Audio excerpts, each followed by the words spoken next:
All right, Shalom. First and foremost, want to give all praises, all honor, and all glory unto Yahweh, Bahashem, Yahushai, Bahashem, Rakah, Kodash. Double honor to the apostles, elders, and bishops, great millstone. Shalom to you brothers pushing this truth and sincerity all over the earth. And I watched, what was this, last week? Or earlier, no, it might have been earlier this week. Earlier this week, or late last week, over the weekend. I seen this video from the other Apostle Bar when he was going into the madness in the Corinth church and all the, and all the hell that the apostle Paul was going through, dealing with the Israelites, man. And what he said, what the Apostle Gabar said near the end of the video was, to if you want to go into some of the stuff that was going on. And I got some other scriptures as well from different time periods, not just dealing with Corinth, just to show to show the idolatry, to show the wickedness that the Israelites was going through, right? And also Paul authority being questioned and Israelites not believing him and wanting to do all types of things to Paul, man. All right, so I'm not going to touch on every single thing that was in the list, but I want to just talk about a few things that was going on. Right, but first I want to, this is just the still image of the screenshot so you can see. But I do want to go into an article before I get the scriptures. These are scriptures I'm going to go into right here at the bottom. Just want to go into the article to give a little bit of background, a little bit more history, what was going on. And like I said, everything is not dealing with Corinth and what was going on, but I just wanted to highlight Paul, the Apostle Paul, and what he was going through, right? Now this is the church. This is from Ethnos 360, the Bible Institute. That's the article or the page. And it reads, the title, it says, The Church in Corinth, Carnality and the Most High's Faithfulness, right? This is published in 2017. And I'm just going to read a little bit. We're going to get scriptures, and that's just going to be that. We'll start right here in the history, right? It says, the history of the church in Corinth. It says, the city of Corinth was a major metropolis in the Roman Empire when the gospel was first introduced there. Because of its location, Corinth was a key to the trading world, receiving heavy traffic by land and sea. It was a hustling and bustling city full of merchants and was a melting pot of different cultures. Jews, Greeks, Italians, and more took up residence in the Corinth, all bringing different lifestyle values, even as gods with them. And what does that sound like? We're going to stop right there. What does that sound like? Because Rome they didn't rule the whole entire earth, but Rome ruled a good portion, right, of their side of the world, on that side of the world, right? So Rome was essentially a great melting pot, just how America is today. Because what goes on in America is what you have all different nations, languages, people, right, cultures, all coexisting, whatever the word you want to say, together. So you have different gods, you have different beliefs, you have all different type of things that's going on in America, and that's the same thing that Rome was going through, right?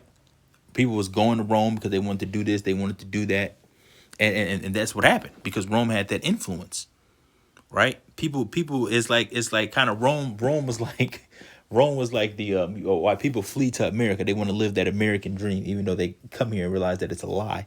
That American dream of freedom, and you do this and you do that. It's the same thing essentially what was going on back then. So you was having Israelites all over the place serving Gentiles, as it was, serving other gods, following heathen customs and things like that, following being like the other nations. It says, over the years, Corinth became known for its rampant prostitution. A high percentage of the population was slaves, and temples dedicated to Aphrodite, Neptune, and other gods. It says we're a huge part of the polytheistic culture. It says, in fact, the Corinthians incorporated sex with their temple slaves into their lives so much that around the world people began to nickname loose women, the Corinthian women. It says it was into this context that Paul walked one day around 51 AD. He was ready to introduce the gospel of Yahushua.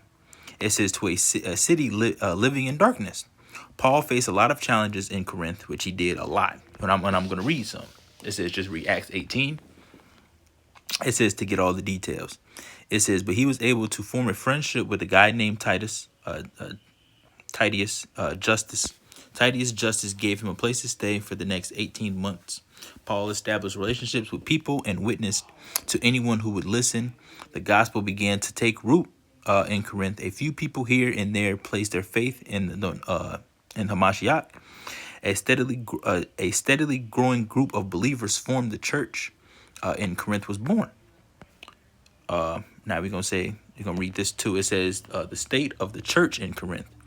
It says after establishing a growth church in Corinth, Paul moved on to spread the gospel in other cities. He kept tabs on the Corinthian believers. However, what we know as the First Corinthians was at least Paul's second letter to them. He planned to go back and spend time with them whenever the opportunity arose. But while he was away, trouble was brewing. The Corinthian believers were engaging in some seriously messed up things, from sexual promiscuity to getting drunk in the church to quarreling amongst themselves. It says these guys were far from the ideal, loving, and thriving church body. It says the believers were in a downward spiral of carnality when a few of the church members went to visit Paul, and they spilled the beans and told him everything that was going on. After hearing about the true state of the church in Corinth, Paul reached out to them by writing 1 Corinthians. The church at this time was about 4 years old and engaging in such evil behavior that even the unbelievers around them seemed to have higher morals. The situation didn't look too helpful, right? So just to give you a little backstory, I'm probably going to read a little bit more of this article. Let me put my stuff on Do Not Disturb. I'm probably going to read a little bit more of this article, but I want to go into the first example I want to read, which is let's get this Acts 17, right? Now this is like I said, I'm going to give multiple different examples. So this is Paul at Thessalonica, right? I'm probably going to read a lot of this, maybe. Yeah, I'm gonna read a lot of this.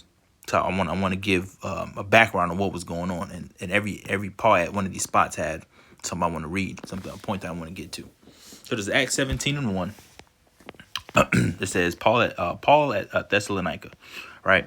It says now when they had passed through Amphipolis and Apollonia, they came to Thessalonica, where was a synagogue of the Jews, and Paul, as his manner was, it says, went in unto them, and 3 Sabbath days reasoned with them out of the scriptures. So Paul's here.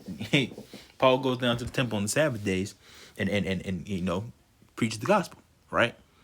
And then of course you got damn niggas in there that don't believe, that don't listen, that don't believe that who he says he is, and stuff like that. Paul faced a lot of hardship, man, a lot of hardship. It says, opening and alleging that the anointed must needs have suffered and risen again from the dead, and that this Yahushua, whom I preach unto you, is the anointed, right? It says, and some of them believed and consorted with Paul and Silas, and of the devout Greeks, a great multitude, and of the chief women, not a few. It says, but the Jews which believe not, right? So you got the believer. You always gonna have the believers and the unbelievers. That's always been a thing. That's always been a thing amongst the Israelites. You're always gonna have people that believe, and you're gonna have people that don't believe. But what's always a common theme, which you people don't realize today, that this what we're involved in now is about the elect, and there's gonna be more wicked Israelites. There will always be more wicked Israelites than there are righteous Israelites. That's why it says in Zechariah 13:8, what? It says that two-thirds is going to be cut off and die. That is more than 1/3.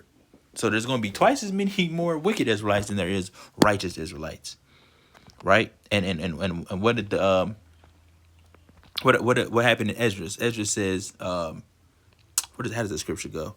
It says, pretty much paraphrasing that, only a few is going to know this truth, and a few like you, right? Paraphrasing that. Where did I leave off at? Okay, in verse 5, it says, "But the Jews which believed not, moved with envy, took unto them certain lewd fellows, right, of the bastard sort, and gathered a company, and set all the city on an uproar, and insulted the house of Jason, and sought to bring them out to the people." You see? You see, the believers, instead of them just being unbelievers, see, the thing is, Jake takes the unbelief. What Jake does nowadays is they take their unbelief to a step further. Like, you see these Christian apologists, or you see watch these damn TikTok videos. They will go up. They will literally go search out for camps. They go look up camps. They go find camps in their area just to go debate with them. Just confess your unbelief. If you're an unbeliever, if you don't believe what somebody's saying, why are you have a mission to go out of your way? You get in the car, you driving miles away to go try to find the people that you don't believe, to have a conversation with them. Right? If you don't believe, just stick over there, man. Just stay over there. If you don't believe. Right? It says, verse 6, it says, "And when they found him not," it said, they drew Jason and certain brethren unto the rulers of the city, crying, "These that have turned the whole world upside down are come hither also." It says, whom Jason hath received, and these do all contrary to the decrees of Caesar. It says, saying that there is another king, one Yahushai. And they troubled the people and the rulers of the city when they heard these things. And when they had taken security of Jason and of the other, they let them go. Right? Now let's go down. Keep reading. This is verse 10. It says, "And the brethren immediately sent away Paul and Silas by night unto Berea." It says, who coming thither went into the synagogue of the Jews. These were more noble than those in Thessalonica, and that they received the word with all readiness of mind, and searched the scriptures daily whether these things were so. It says, "Therefore many of them believed," right? "Also of honorable women, which were Greeks, and of men, not a few.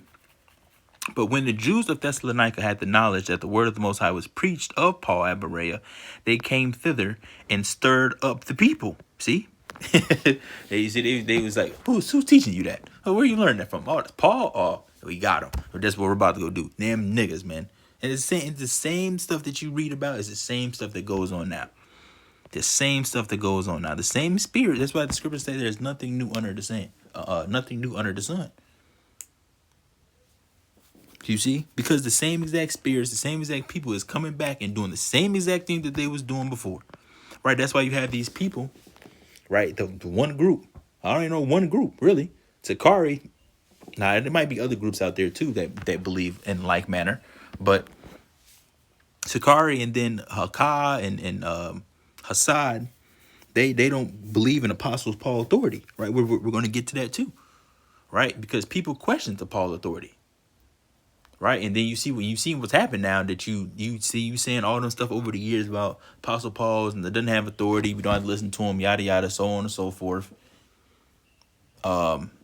He only had power over the churches that he was preaching to, and other stuff that wasn't talking about in a broad statement. But the thing is, when you're reading the Apostle Paul's letters, his epistles, because that's what a letter is, an epistle, or that's what an epistle is, a letter. Same thing, vice versa, right? When you read some of his epistles, when it's time for him to speak his own opinion, he makes a distinction. He says, "This is not coming from commandment of the Lord, but this is from me," right? And let me backtrack. Let me get an example of that. Let me get an example. That's what Corinthians is at.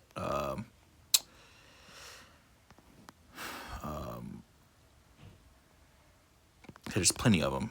Let's see. I'm trying to think. First Corinthians. Is it First Corinthians?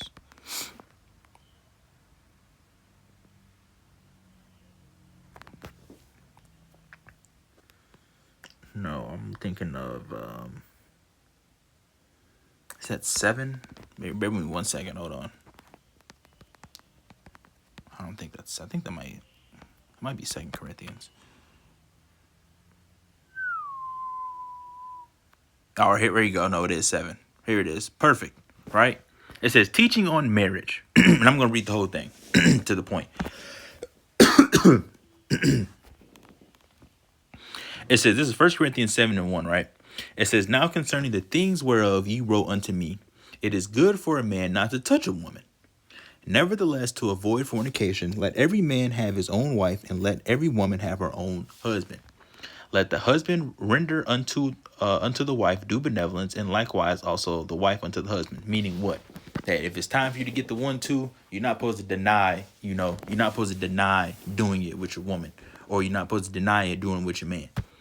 Right? You're not supposed to deny sex. Right? It says, verse 4. It says, the wife hath not power over her own body, but the husband, and likewise also the husband hath not power of his own body, but the wife. Defraud ye not one another. Defraud ye not one the other, except it be with consent for a time, that ye may give yourselves to fasting and prayer and coming together, that Satan tempt you not for incontinency. It says, but now here's the point. It says, but I speak this by permission and not of commandment. See? So when Paul is speaking, when he's putting his, like when he's saying something that he suggested you should do, even though it's not a commandment, he makes a distinction. He makes a distinction. So people tell me you didn't have authority. What are you talking about? You didn't have? What are you talking about, man? He didn't have authority. His letters was only given to them, or the churches that he was head of, and it wasn't. What did they say? He said, I believe it was fucking Peggy the Pirate. I mean, if he was like, I forgot how he said it. It might have been him, or it might have been somebody else from that group. But he said that Paul, his letters, the letters that Paul was writing, like to Corinth and stuff, he only had authority over those churches. So therefore, if he was talking about don't wear hats, that had nothing to do with the rest of the Israelites. That was only over the part of the churches that he had authority over. That doesn't even make sense, man. That doesn't even make sense. But what does it say? It says, but I speak this by permission and not of commandment. Right? I'm gonna jump. I'm not gonna read this whole entire thing. I'm gonna get and I'm gonna get this point now. I'm gonna go back to Acts. Right? It says 1 Corinthians 7:10. It says, and unto the married I command, yet not I, but the Lord. See, this is commandment. He makes a distinction. See, he makes his distinctions. Look, this is me speaking. You don't have to do it, but this is something that I do. Right? And he was talking about not men not being involved with women, so you can focus solely on the ministry. Right? That's not a commandment. He's not saying if you get a wife, you're going off. He didn't say that. And just right here, and just like the same exact thing in verse 10, he says, and unto the married I command, yet not I, but the Lord. Let not the wife depart from her husband. And why is that? Because that's a commandment from the Lord. That's in the laws. Right? If you have right, a woman, and she is a non-believer. If she's a non-believer, then no, Slakia. It says let the wife not depart from her husband. Why? Because a woman, for woman, you have a husband, right? You only supposed to be with that man for your whole entire life, unless he dies. That's the only exception. There's no other loopholes, right? And let me give you another example. Let's keep reading. Hold on. Let me give you one more example before I go back to Acts. And we at 12, right? It says, but to the rest speak I, not the Lord. See, if any brother have a wife that believeth not, and she be pleased to dwell with him, let him not put her away. Right? And Paul constantly does that. Throughout his epistles, right? Throughout his writings, he makes distinctions. Right? So let's go back to Acts now. Close that out. Acts 17.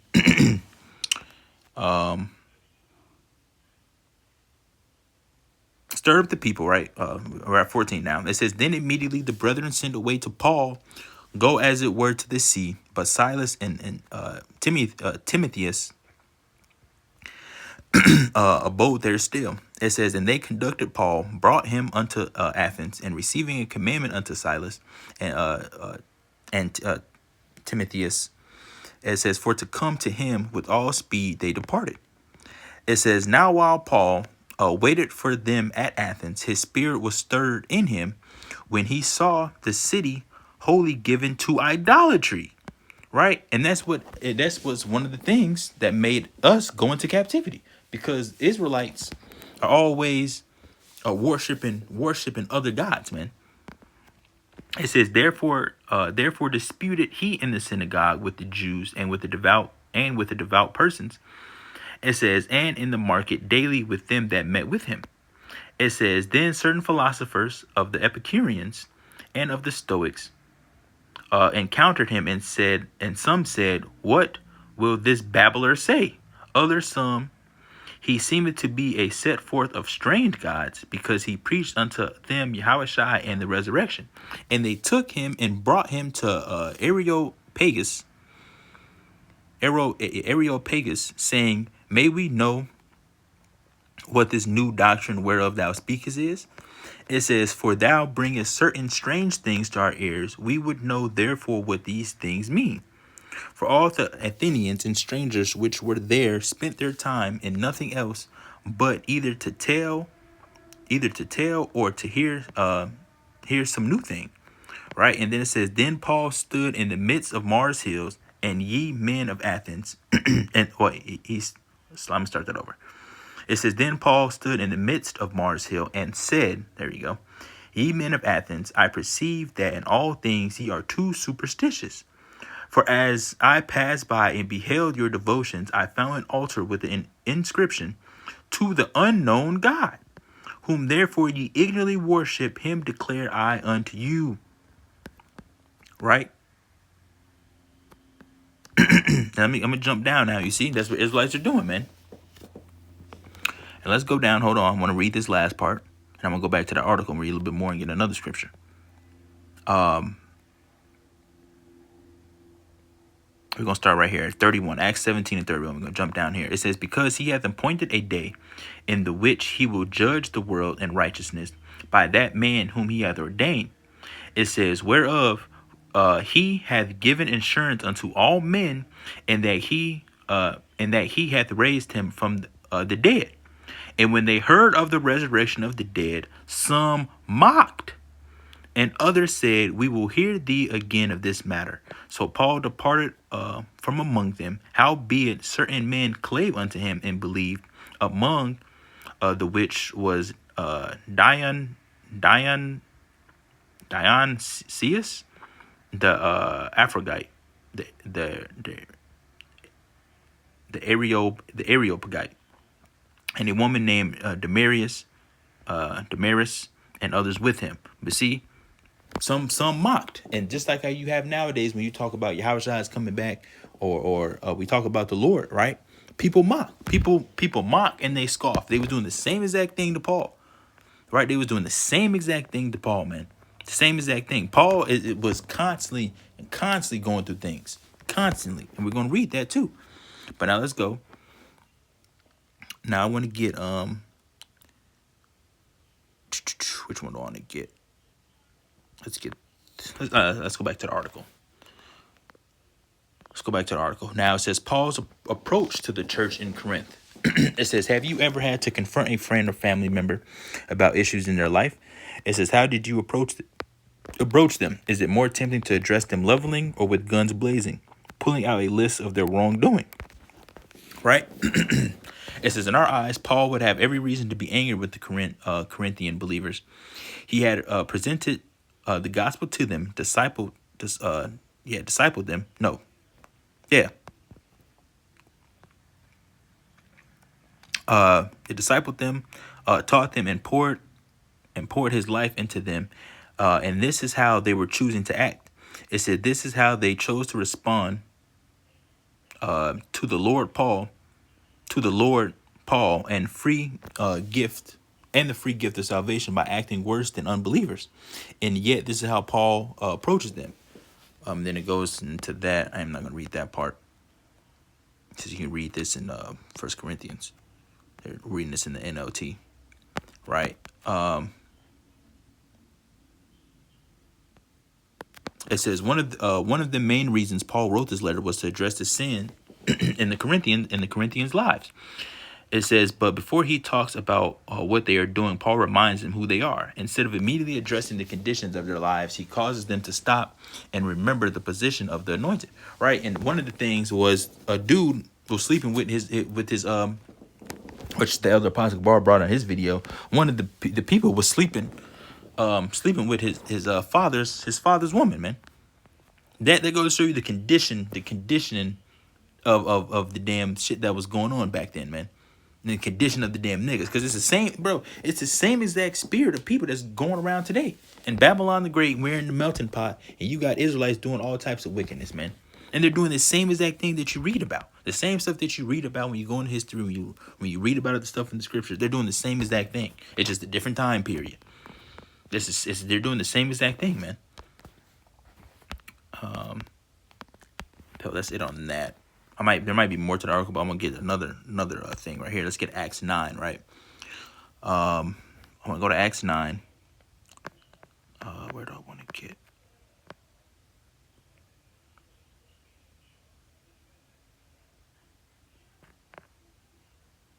I don't think I have nothing right here. I think it's right here.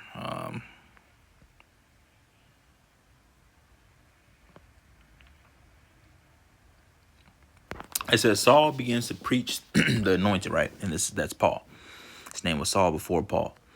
And straightway he preached Hamashiach in the synagogues that he is the son of the Most High. But all that heard him were amazed and said, is not this he that destroyed them which called on this name in Jerusalem and came hither for that intent, that he might bring them bound unto the chief priest? But Saul increased the more in strength, and confounded the Jews which dwelt at Damascus, proving that this is very Hamashiach. It says, and after that many days were fulfilled, the Jews see exactly the point right after. He was confounding them. They was trying to throw up debates, trying to say this, trying to conflict him in his words, and he was confounding them, man. He was going through the scripture saying this, no, this means this. He was going through them, man. And then what did they do right after? And after that, many days were fulfilled. The Jews took counsel to kill him. You see, Paul was getting on them. They didn't like it, and they immediately did what? They tried to kill him. And that's not the first time that people tried to kill Paul. It's not the first time. Paul got beaten. Paul was having shipwrecks. Paul was going through it, man. Paul was going through it. And his own people was trying to kill him constantly. Because what are they doing over and over again? These are people, the same spirit that's coming back that's killed the prophets, man. These same exact people. These same wicked niggas, man. And that's one thing you Christians, the only thing you do in these churches is you preach a feel-good message. That's the only thing you do. You only want to preach a feel-good message. You don't go into the history. You really don't go into actually the truth of the scriptures. Y'all just preach lovey-dovey. There's a lot of stuff in the scriptures, man, that you people probably wouldn't even understand. That you probably be like, what? That's in there? It says that? That y'all don't talk about anything in the church. Y'all don't talk about, look, man, y'all don't talk about nothing, man. That's how I know you don't have the truth. You Christians don't have the truth. Y'all skip over everything that you perceive as bad as when it goes into the killing and all the other stuff that goes on in the scripture. But you got to bring it out, man. You have to bring out the whole truth. You have to bring out everything. And for you damn niggas that get, I ain't going to bring that up. Never mind. Let's stick on this video.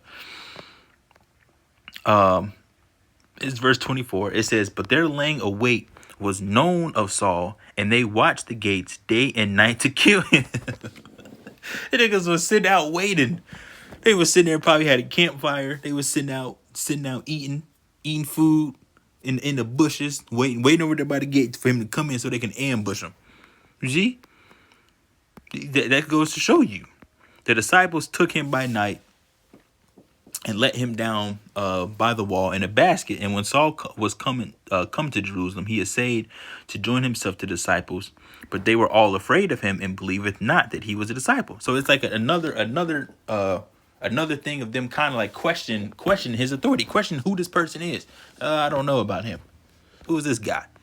You see, it says, but Barnabas took him and brought him to the apostles and declared unto them how he had seen the Lord in the way, and that he had spoken to him and how he preached boldly at Damascus in the name of Yahushua. And he was with him coming and going out at Jerusalem. And he spoke boldly in the name of the Lord Yahushua and disputed against the Grecians, but they went about to slay him. It says, which when the brethren knew, they brought him down to Caesarea and sent him forth to Tarsus. It says, then had the church rest throughout all Judea and Galilee and Samaria, and were edified, and were walking in the fear of the Lord, and in the comfort of the Holy Spirit were multiplied. Right? So I just want to touch on that part, how they tried to kill him. They were coming up with ways to try to kill Paul, and that's not the first example, because there was the one that were the 40 plus men were trying to they had a pact that they were not going to eat or drink until they've slain Paul, man. See? So Paul was always being questioned. His authority was always being questioned, who he was, what he was doing, right? He was always going through things and all the madness that was going on in the churches, man. Right? Let's get this now.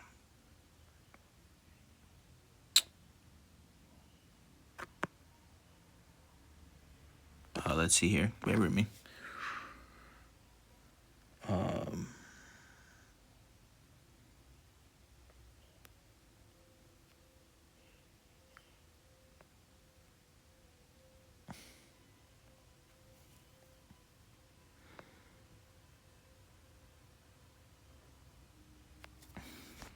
I want to see what I want to read.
I just want to read this part. There's a lot I could read in here, but I'm not gonna read that part. I'm just gonna read this part.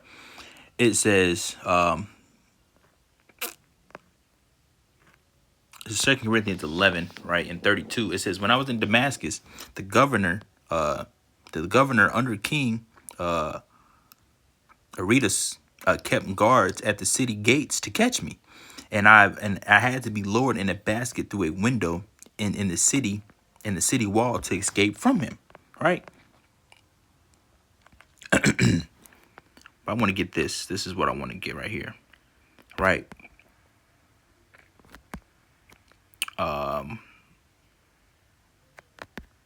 Let's see here.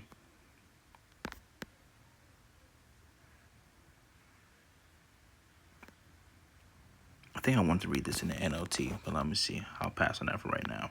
Let's get this, because this is what I want to talk about too. This long hair thing, because that's one of the things that in the video that the Elder Apostle Bar was talking about as well. And I want to get this. So this is 1 Corinthians 11, and this is going to be in the NLT.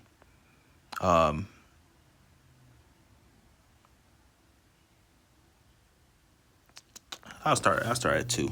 It says, I am so glad that you always keep me in your thoughts, and that you are following the teachings I passed on to you. It says, but there is one thing I want you to know. The head of every man is Hamashiach. The head of woman is man, and the head of the anointed is the heavenly Father. Right? It says a man dishonors his head if he covers his head while praying or prophesying. And see, they read this be like, no, see, he's just the head of the church, so he's not talking about everybody. No, man. It says, man, covering his head. When you conduct in the ministry, if your head is covered, you got a damn bonnet on, you got a damn do-rag, you got a damn hat, you got a veil, you have something covering your head. It does not matter what it is. Take it off, man. It's going off. But a woman dishonors her head if she prays or prophesies without a covering on her head. For this is the same as shaving her head. Yes, if she refuses to wear a head covering, she should be cut. She should cut off all her hair. But since it is shameful for a woman to have her hair cut or her head shaved, she should wear a covering. And man should not wear anything on his head when worshiping, for a man is made in the Most High's image, right, and reflects the Most High's glory, and woman's reflects man's glory. For the first woman didn't come from woman, but the first woman came from man. And man was not made for woman, but woman was made for man.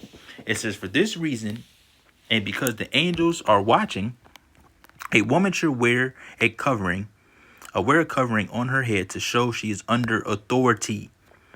But among the Lord's people, women are not independent of men, and men are not independent of women.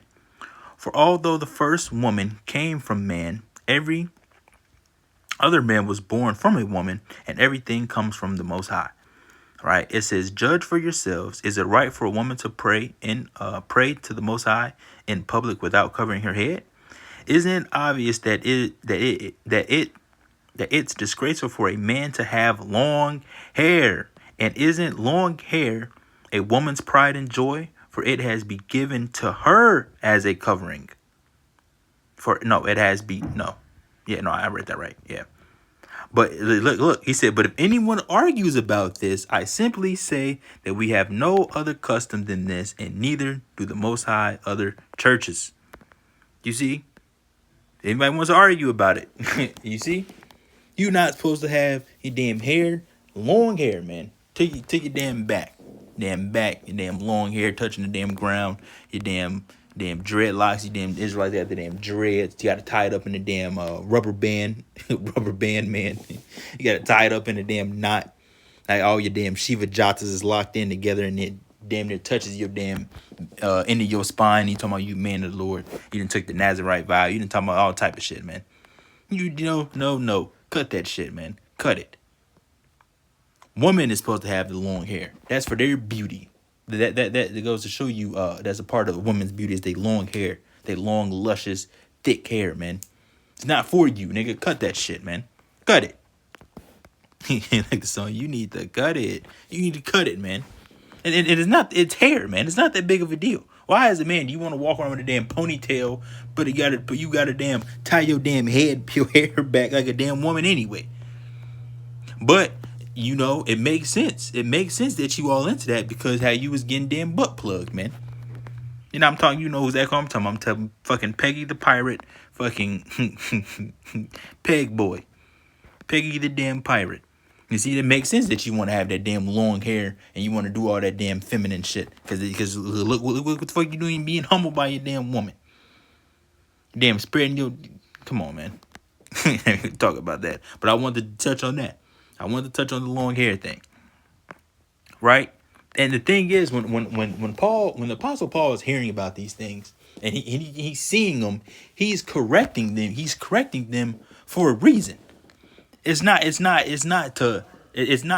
for you to talk shit about the other Israelites or you to do whatever the case may be. Is you trying to correct them so they're doing things the right way. So when you get rebuked, when things come out or whatever the case may be, take it into consideration and then change. That's what it's about. It's about correcting, trying to become the best version of yourself, right? So that's when Paul was getting on these people. Paul was getting on them. He might have been furious. He might have been doing this and that. But it's just like he's doing that. He's doing that out of because that's what love is, right? That's what love is. He's doing it out of, he might have been angry sometimes or whatever the case may be, but he's doing it out of love, man, because that's what love is, right? You people, you Christians going, oh, you love, you love. You people don't understand what love is, man. Right? Because when you go into it, when you have love towards your neighbor, what do? You don't covet his things. You don't steal his thing. You don't try to sleep with his woman, right? You correct him, because that's what it is. It says open rebuke. I think that it is open rebuke. Let's get that. It's better than secret love. I don't know what the fuck's going on with my damn iPad. There we go. Open rebuke. Is that how the scripture goes? Yeah.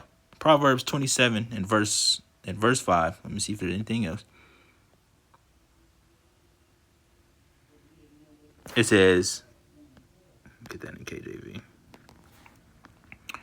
It says this is Proverbs 27 and 5. It says, open rebuke is better than secret love. Because you're not supposed to have a respect to person. You see somebody going off, you're supposed to correct them and hope that they would change their ways. That's what the correction and rebuking is about. It's not because somebody hates you or they damn can't banging or they hate you or they want to see you fall or whatever the case may be. It's because we see you going off, you're doing something wrong. Let me show you how to do it the right way. Or let me tell you, and hopefully you change your ways. That's like you say you love somebody and they walk in the damn street with the damn head down looking at the damn phone.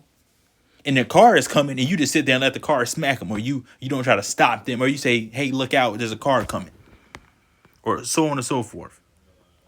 So you people take that damn rebuke and you take all that other stuff, you get all your panties in the damn bunch, and then you start doing that. You start bugging out, and then long and behold, we find out your ass is, you know what, we're going to leave it at that. You see? So that's what that is about. I got Galatians 1, and I think that's going to be it. Let me see if there's anything else on this article that I want to read. You can go read this in your own time, right? Oh, that's the end of the article pretty much. All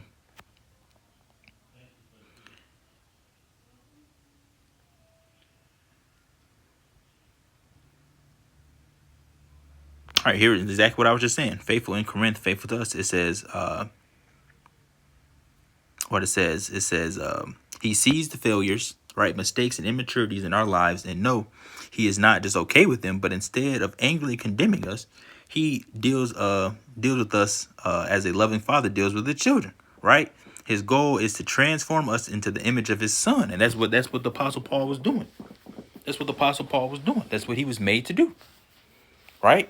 He was going around rebuking, going into the word, going to the synagogues, writing letters to these churches for them to change their ways because they're acting like damn heathens. And that's something we're not supposed to do. You're not supposed to be acting like heathens, right? Let's get that. It says, learn not the way of the heathens, doesn't it? That's Jeremiah 10. You're not supposed to be learning the way of these people. A satire on idolatry.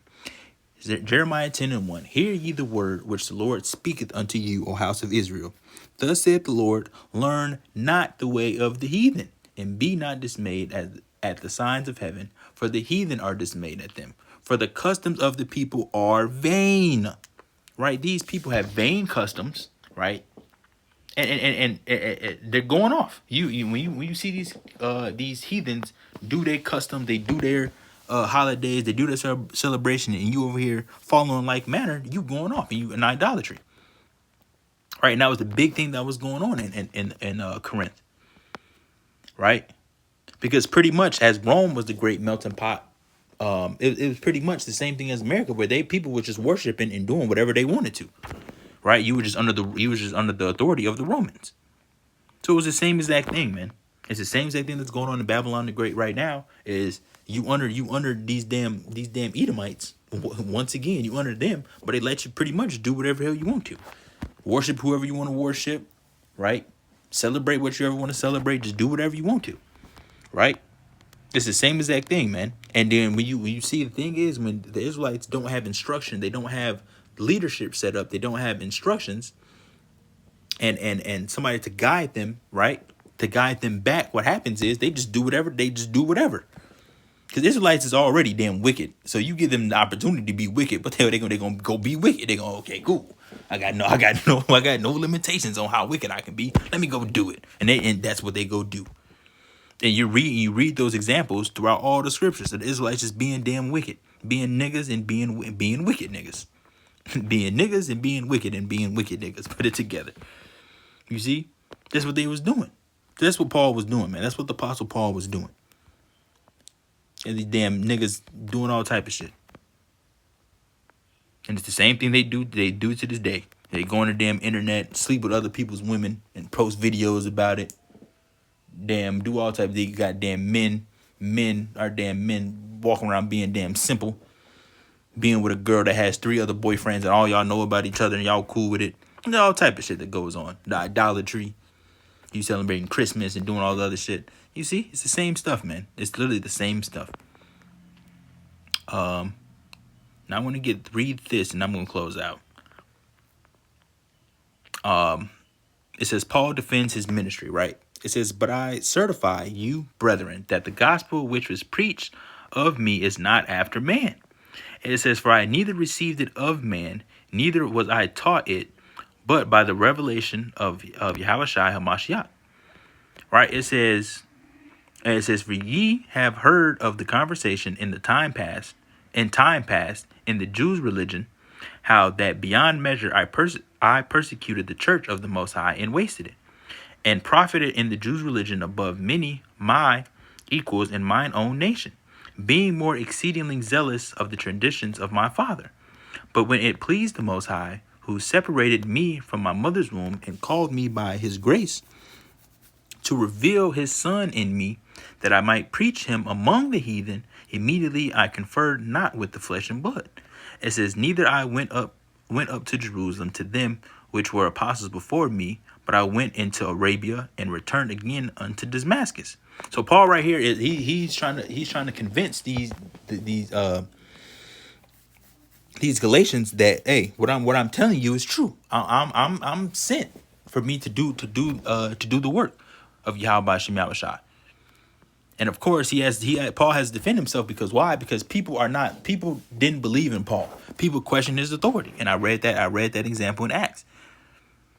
Right? I read that example in Acts. Right? People didn't believe on the Apostle Paul.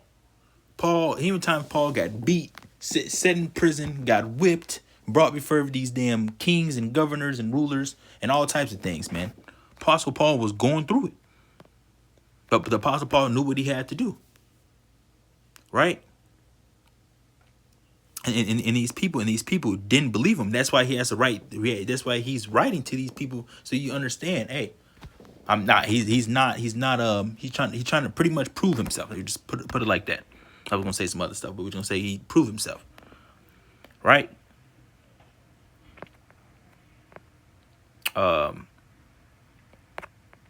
That's pretty much it. I'm not gonna read all that. Yeah. That's it. So, hope that the lesson was edifying. Hope you got some out of it. That's pretty much it. That was going into the what the elder Apostle Kabar video, what he was talking about, and what he said at the end was talking about. He wanted brothers to go into the other stuff that he didn't mention in the video. So that was my take on it. That's what I got. I read a little bit of the article. Like I said, here's the article right here. If you want to read it, do a lesson on it or whatever the case may be, and go into some other stuff that I didn't go into. Like I said, I wasn't going to go to everything. I just want to touch on a couple of things, right? That I know that the apostle didn't touch on in his video. So that's it, man. So hope the lesson was edifying. Hope you got some out of it. Want to give all praises, all honor, and all glory unto Yahweh, Bahashem, Yahushai, Bahashem, Wakakodash. I'll catch you guys in another lesson, Lord willing. Shalom.